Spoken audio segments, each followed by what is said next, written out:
good relations in order to be among the winners. As a matter of fact, the good deeds can be performed, or the good deeds can be earned through the relations that we have with one another. An example to that is zakat. When you are giving zakat, you are helping the others. An example of that can be helping another person. And you know that according to hadith of the Nabi sallallahu alayhi wasallam, he mentions that when a person helps his own brother, this can be his own real brother or the brother in Islam, Allah subhanahu wa ta'ala will be in his assistance as well. So as long as the servant of God is assisting the other person, Allah will assist that person as well. So again, as we can see, in order for us to earn rewards, there are so many deeds that involve human relations. In order for us also to receive the assistance of Allah subhanahu wa ta'ala and many other blessings from God, it involves us being in relations with one another. In other words, having good relations with one another. How do we start? First and foremost, since the month of Ramadan I mentioned earlier is coming, this month involves many relations. Like, for example, you're going to be with your family members more often than before Ramadan. You're going to share meals more often than before.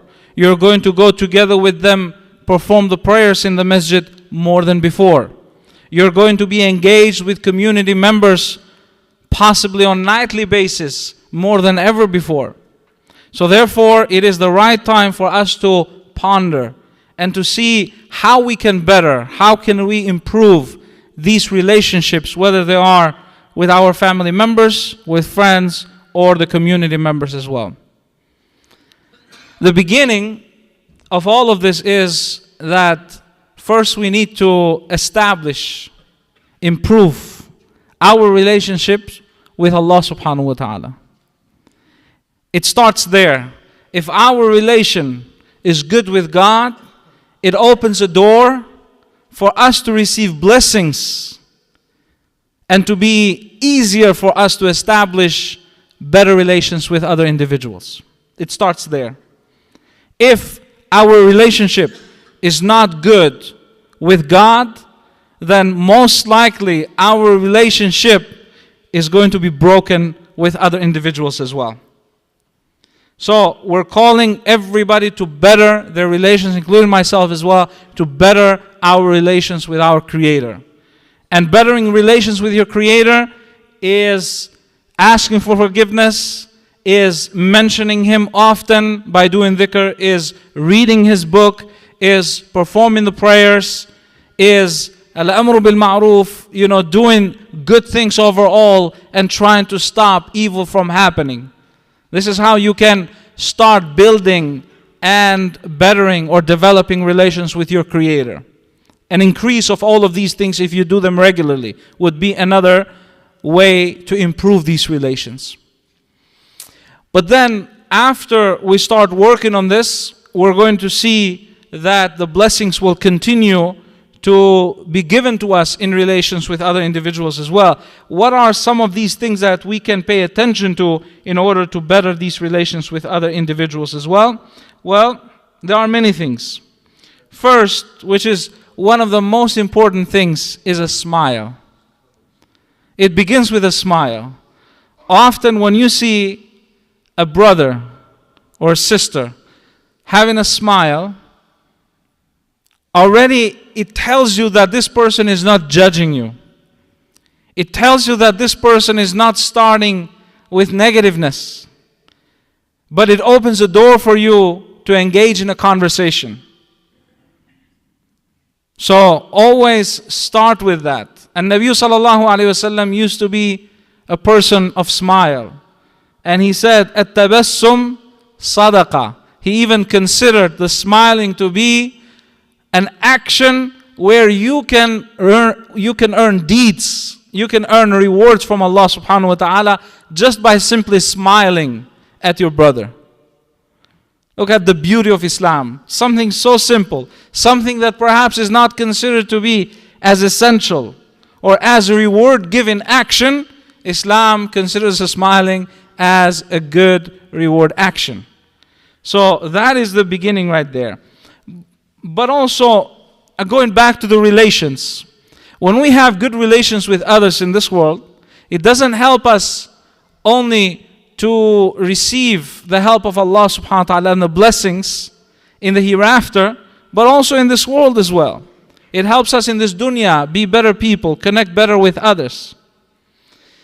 So often we have to also compliment people, starting with the family members. If you have your wife, for example, who does an amazing job in raising the kids, in assisting you, in being a good wife at home, make sure that you appreciate that and you mention something about it.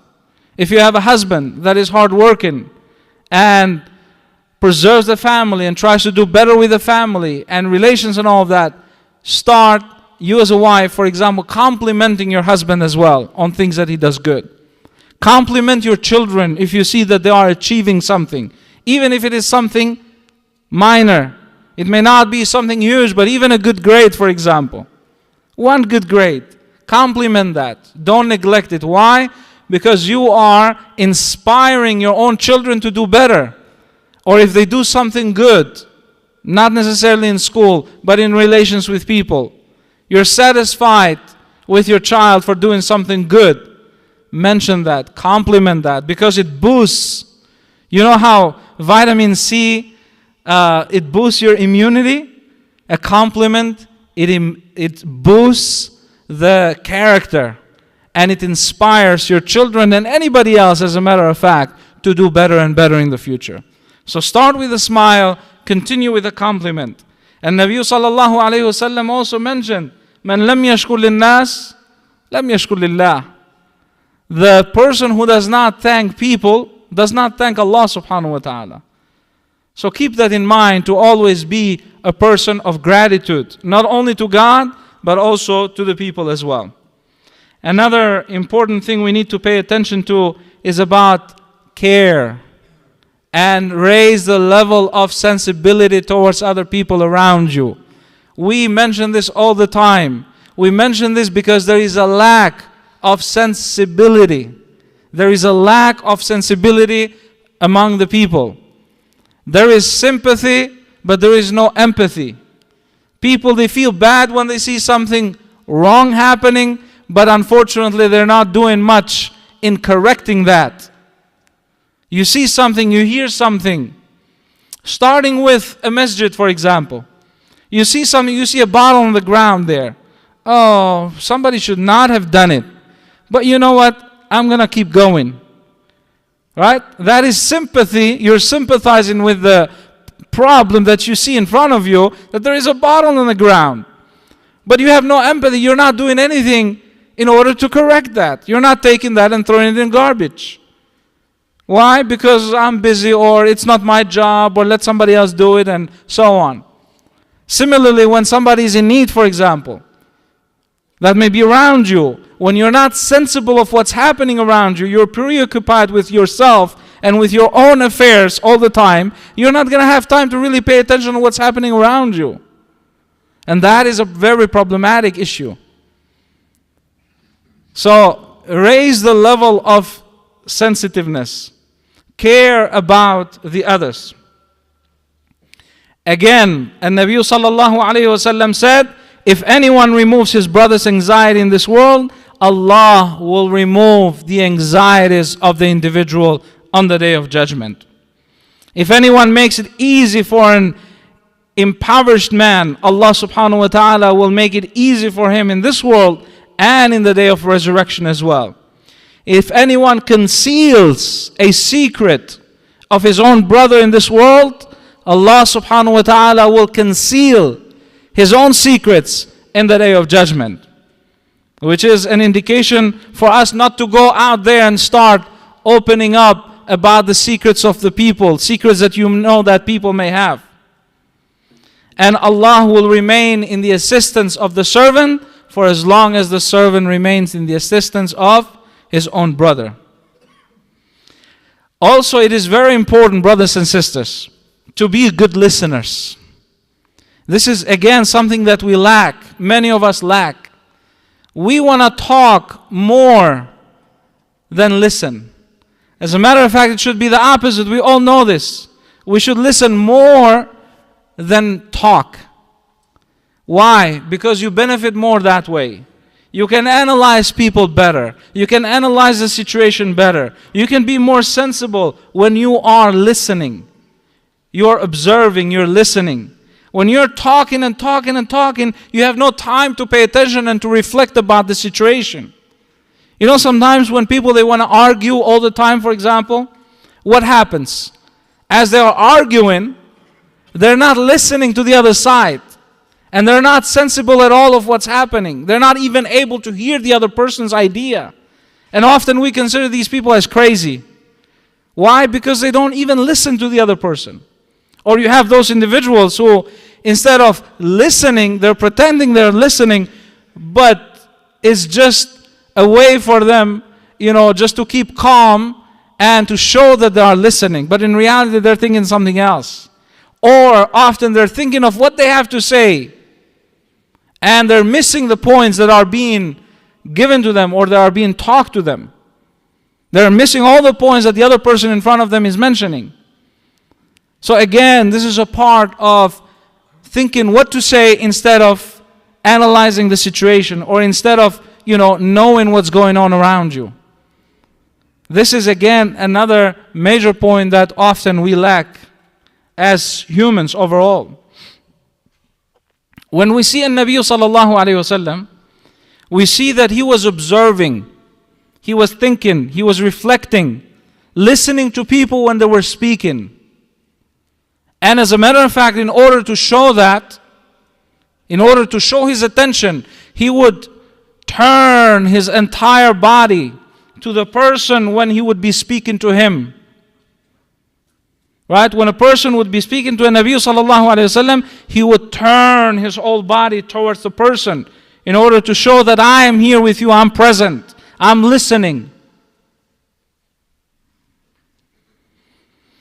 Aisha, may Allah subhanahu wa ta'ala be pleased with her, in a hadith, she mentioned, this hadith is narrated by Imam Muslim, and this is how Allah's Messenger sallallahu alayhi wasallam used to utter so distinctly that if one intended to count the words uttered, he would be able to do so. So people also, they were able to listen to a Nabi sallallahu alayhi wasallam.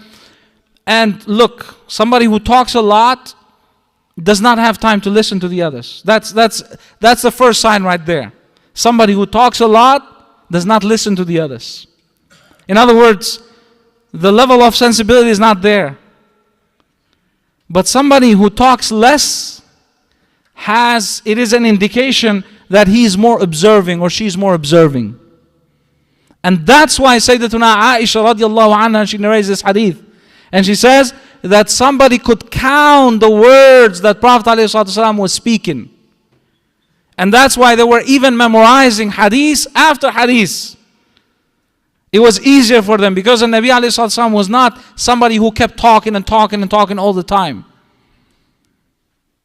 Most of the time he was in reflecting, thinking. Most of the time. These are the hadiths that are narrated in regards to him, the way how he handled himself in front of the others and when he was by himself as well, in a reflecting mode.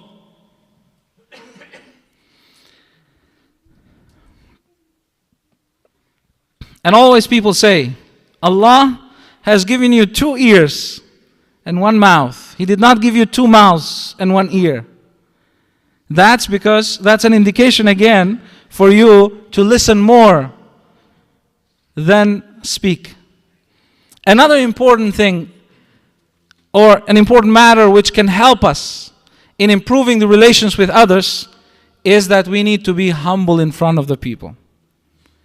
Arrogant people are not liked by anybody. Arrogant people are not liked even by arrogant people.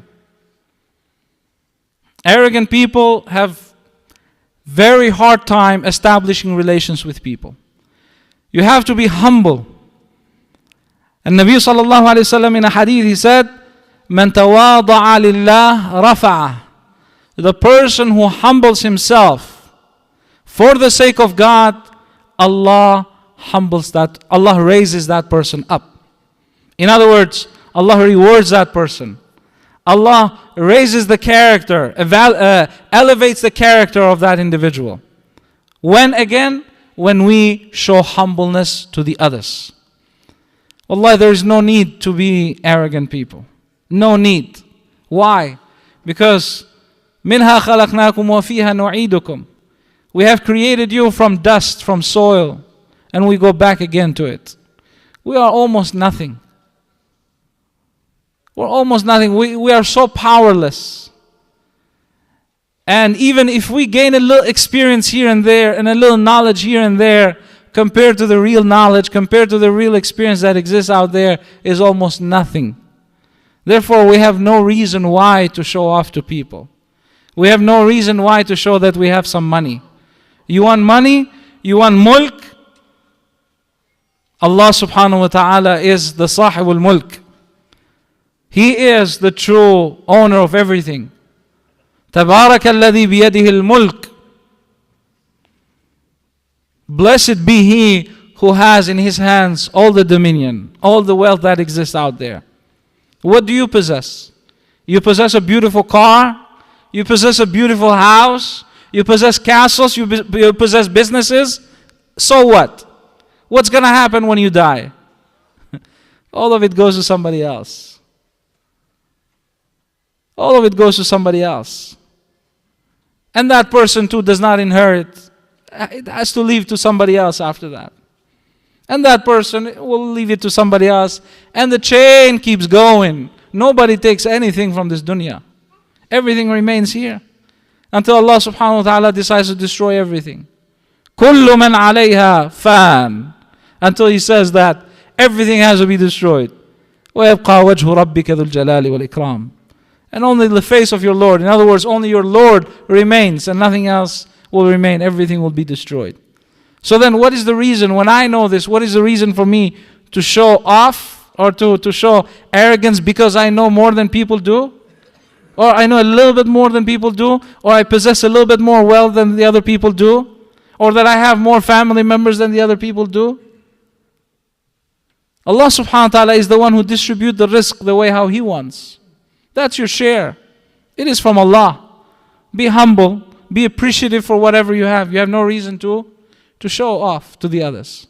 So when you are a humble individual, you will have a better chance to establish better relations with other people. Because everybody loves humble individuals. In another hadith, An-Nabi sallallahu alayhi wasallam, it is mentioned to have said that Allah has revealed to me that you must be humble so that no one oppresses another and boasts over another person as well. So it's a command.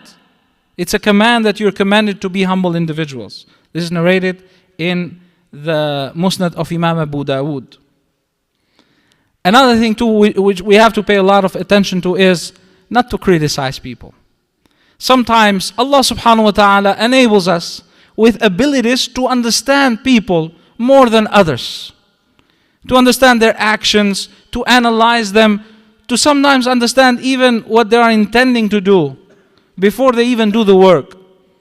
It's a blessing from God. Either through experiences that we have with people or analyzing. It's a gift, alhamdulillah, often. But don't abuse it.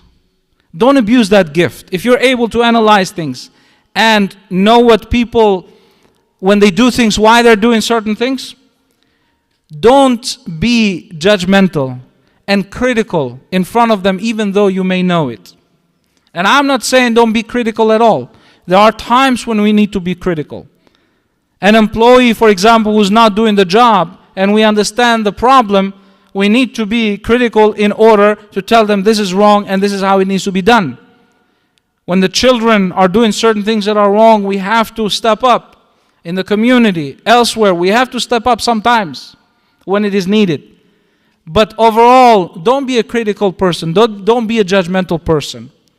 Many people, when they engage with other individuals, they have, let's say for example, over a cup of tea, but this is what you're doing wrong and this is what you should have been doing, and this is, like, why?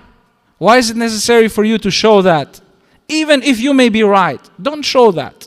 Let people do what they think is right for them to do. Often, even if we may be right, we have no right to dictate their lives. We have no right to tell them do it this way or that way, as long as they're not doing something that is haram, or they're destroying their lives by consuming, alcohol or gambling or all of these things that are very harmful. Otherwise, we're not in charge of their lives. So don't be too judgmental and critical about the people. Always start with positiveness. And even if you have to be critical sometimes, listen to this. Even if you have to be critical sometimes, don't let your criticism be the first thing. And again, I'm talking about relations with your family members and above that as well. Starting with your family members. If you have to criticize, don't spell out criticism as the first thing. Because criticism overall, nobody wants to hear it. Even if that is right, nobody wants to hear criticism. So as you criticize, first start with something positive that you see in your partner, for example. Your wife is not doing something right, your husband is not doing something right, your children are not doing something right. Recognize what is positive first. And mention that. Compliment, right? We're talking about compliment. Compliment something first. Approach it with a smile. You don't have to be very mean. And then after that, mention that, hey, this is where the problem is. We need to fix this. We need to do something about it. And yes, there are some cases where you have to be very firm. Depends on the case. If the person understands, the only way how he or she understands is to be firm, and it's not going to cause problems in the future, right? Then be firm. But if you know that the person in front of you will understand in a kind way, you don't have to be firm and to be, well, maybe it may not be the right word, firm, but very strict and very kind of mean in demanding or mentioning your criticism. You can even be nice about it and people will do it. Not everybody's the same. So that's your ability, your wisdom right there to understand who is in front of you and the way how you're giving that criticism. So not everybody, sometimes they're good people, sometimes the people they listen right away, and you're giving a criticism the way how you're giving it to somebody who needs it in a very firm way, and they will be offended right away. They will say, well, what does he think about me? Does he think that I come from caves or what? You will offend people and you will push those away the way how you are handling that criticism. So you have to really know who you're talking to when you give that criticism. Don't standardize that. Oh, I'm too tired to think about this. I'm just going to say it the way how it is. No, don't do that. I'm just going to say it the way how it is. Don't do that. Say it in the best possible way, recognizing who's in front of you. These things are not, again, they're not standardized. Another thing that we need to pay attention to is also appreciating, as I said, appreciating others overall as individuals. And as we come close to the month of Ramadan right now, I said earlier, it is very important for all of us to pay attention to all of these important matters in order for our prayers to be more accepted, in order for our fasting to be more beneficial and to be more rewarded. Otherwise, Islam was not a religion that was revealed to Prophet Muhammad ﷺ and to be observed by Muslims individually, but as community. Remember, when we come together and we do the prayers, the reward is minimum 25 times more. Why? Because the community, togetherness, the connection is appreciated more by Allah subhanahu wa ta'ala. The strong believer is better than the weak believer, even though in both of them there is khair. Why? Because the strong believer, we're not talking about muscles. We're talking about strong in dealing with people's problems, in dealing with people's attitudes and characters. That person is considered to be a more valuable in the eyes of Allah subhanahu wa ta'ala. Why? Because he engages or she engages with other individuals and is patient during the times when he needs to be patient. And of course, appreciative during the times when he needs to be appreciative, humble, all of these other good things. But again, overall, the person is more valued with Allah when he or she engages with others. May Allah subhanahu wa ta'ala make us among those who, when they engage with others, they come out of these engagements as winners. May Allah subhanahu wa ta'ala bestow His love on our hearts and bestow His love in the hearts of everybody else, and make us among those who follow the wisdom that is mentioned in the Quran, the hadith of the Nabi sallallahu alayhi wa sallam, and make us among those who are blessed during this month of Rajab and Sha'ban, and they're delivered safely into the month of Ramadan. May Allah subhanahu wa ta'ala make us among those who will see another Ramadan this year, and they benefit the most out of this month, and they become better individuals, they better their relations with others, and they be among those who will be rewarded with paradise. Ya Rabbil Alameen. أقول قولي هذا وأستغفر الله لي ولكم ولسائر المسلمين فاستغفروه إنه هو الغفور الرحيم.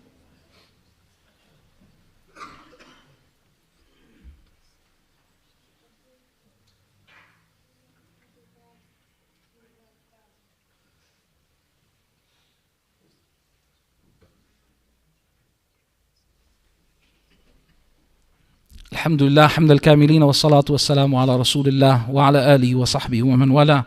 Dear brothers and sisters, few things as reminders since we're about to start the month of Ramadan. This is in relation to the community experiences that we have in engagements. Number one, there is a saying that says, when you see something, say something, right? Now we're saying, when you see something, do something about it. You don't have to say something, but do something about it. In our community, as I mentioned earlier, there might be, because we have hundreds of people on a daily basis that are going to be performing Taraweeh prayers, eating iftar every single night, and for sure there is going to be a problem here popping up and a problem there popping up as well. So when you see things around you that are not in their places, or you see a small problem that you can fix it easily, please do something about it. You see something, do something. Don't neglect it. This is your house. This is not Imam's place. This is not the board's place.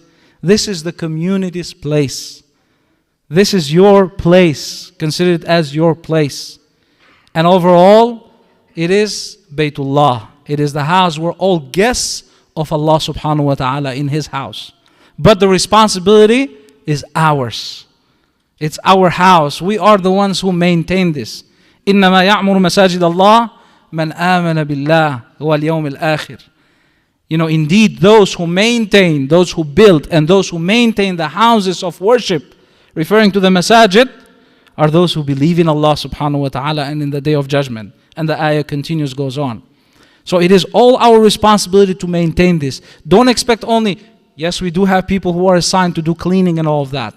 But sometimes, you know, it may be hard for them to see it right at the moment. So you try to fix it. Another thing too is, please bring your children during the month of Ramadan. Make sure that you're bringing them and they're doing Taraweeh prayers. Yes, before it used to be hard because the time, but now alhamdulillah, the prayers are going to start at 8:30. So it's going to be earlier. Therefore, make sure that you bring them with you, the youngsters as well, so they're part of this community.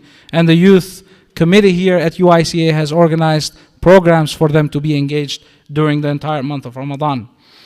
Another thing too, and this is the last thing, don't argue, please, don't argue with those individuals who are placed in charge. Don't challenge them.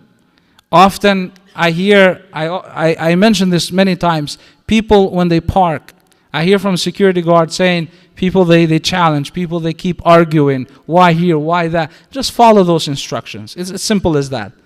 When we do food distribution during Ramadan, iftar, don't challenge people who are giving the food. Don't tell them why you're doing this, why you're doing that, you should be doing this. If there is a big problem or there is a real issue, bring it to us, to the administration, and we can take care of it, inshallah. Otherwise, don't start arguing with people and challenge them and do this and that. And be fair to everybody. Remember that everybody who's in front of you is your brother and your sister. How do you want them to treat you? Would you want them to treat you well? Yes. This is how you have to treat everybody as well when you enter these doors in the masajid and everywhere else, as a matter of fact. So may Allah subhanahu wa ta'ala bless all of us during these blessed times and make us among those who are winners, Ya Rabbil Alameen. قُلُوا قَوْلِي هَذَا وَأَسْتَغْفِرُ اللَّهِ. يقول الله سبحانه وتعالى في كتاب الكريم بسم الله الرحمن الرحيم إن الله وملائكته يصلون على النبي يا أيها الذين آمنوا صلوا عليه وسلموا تسليما اللهم صل على سيدنا محمد وعلى آل سيدنا محمد وسلم وبارك وارض اللهم عن ساداتنا أبي بكر وعمر وعثمان وعلي وعن أهل بيت رسول الله وأصحاب الكرام والتابعين ومن تبعهم بإحسان إلى يوم الدين اللهم اغفر للمؤمنين والمؤمنات والمسلمين والمسلمات الأحياء منهم والأموات برحمتك يا قاضي الحاجات يا مجيب الدعوات استجب دعاءنا برحمتك يا أكرم الأكرمين ويا أرحم الراحمين اللهم تقبل منا إنك أنت السميع العليم وتب علينا يا مولانا إنك أنت التواب الرحيم وآخر دعوانا الحمد لله رب العالمين عباد الله يقول تعالى إن الله يأمر بالعدل والإحسان وإيتاء ذي القربى وينهى عن الفحشاء والمنكر والبغي يعظكم لعلكم تذكرون